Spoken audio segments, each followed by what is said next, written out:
Existem 3 coisas que fazem parte do desejo do coração de toda mulher. Ela quer ser buscada, desejada, conquistada.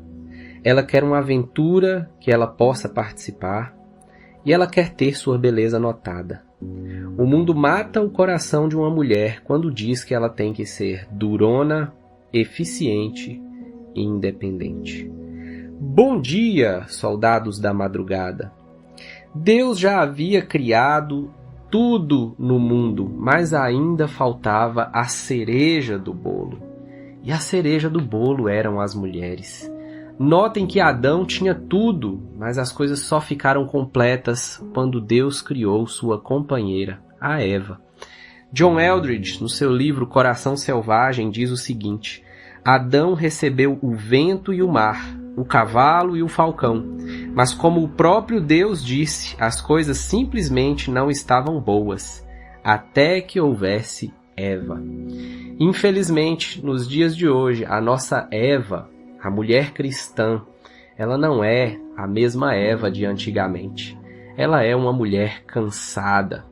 A mulher, hoje, precisa de cura para voltar a ser a mulher que Deus criou para que ela fosse. Ainda com John Eldredge, eu quero ler para você aqui por que a mulher está doente, por que a mulher precisa de cura. Infelizmente, ninguém está lutando por seu coração.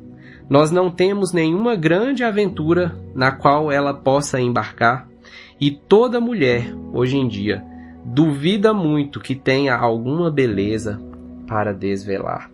Mas Jesus é o nosso especialista. Ele era um amante radical de pessoas e ele foi uma pessoa que valorizou todas as mulheres, e nós temos uma história incrível para ler na Bíblia, que está lá no livro de Marcos, capítulo 5, a partir do verso 25. Acompanhem comigo, que nós vamos ver agora o caminho da cura das mulheres, para que vocês possam voltar a ser quem vocês deveriam ser desde o princípio. Grande multidão o seguia comprimindo-o. Aconteceu que certa mulher, que havia 12 anos vinha sofrendo de uma hemorragia, e muito padecera à mão de vários médicos, tendo despendido tudo quanto possuía, sem contudo nada aproveitar, antes pelo contrário, indo a pior.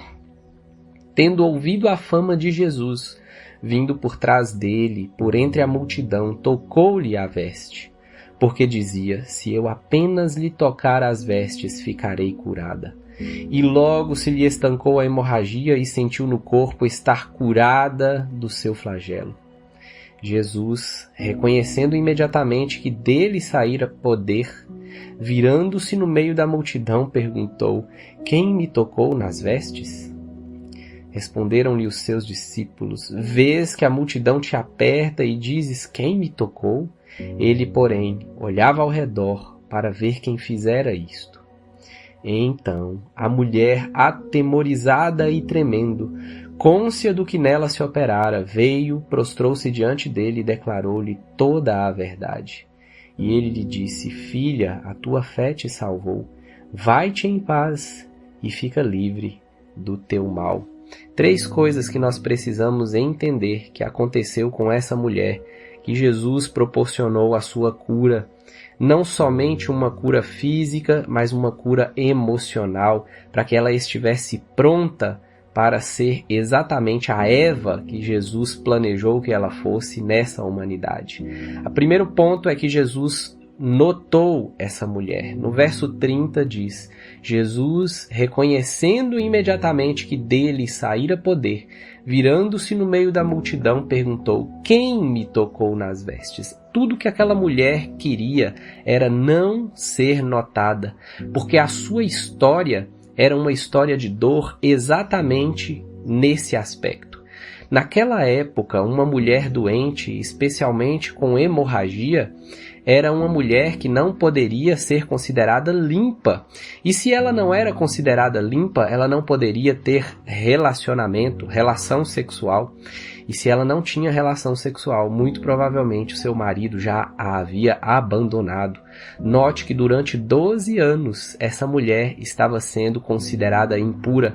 Nenhum homem naquela época esperaria 12 anos para ter novamente relação sexual com essa mulher. E legalmente, diante das leis e diante das questões religiosas da época, o homem não estaria fazendo nada de errado se ele tivesse se comportado dessa maneira.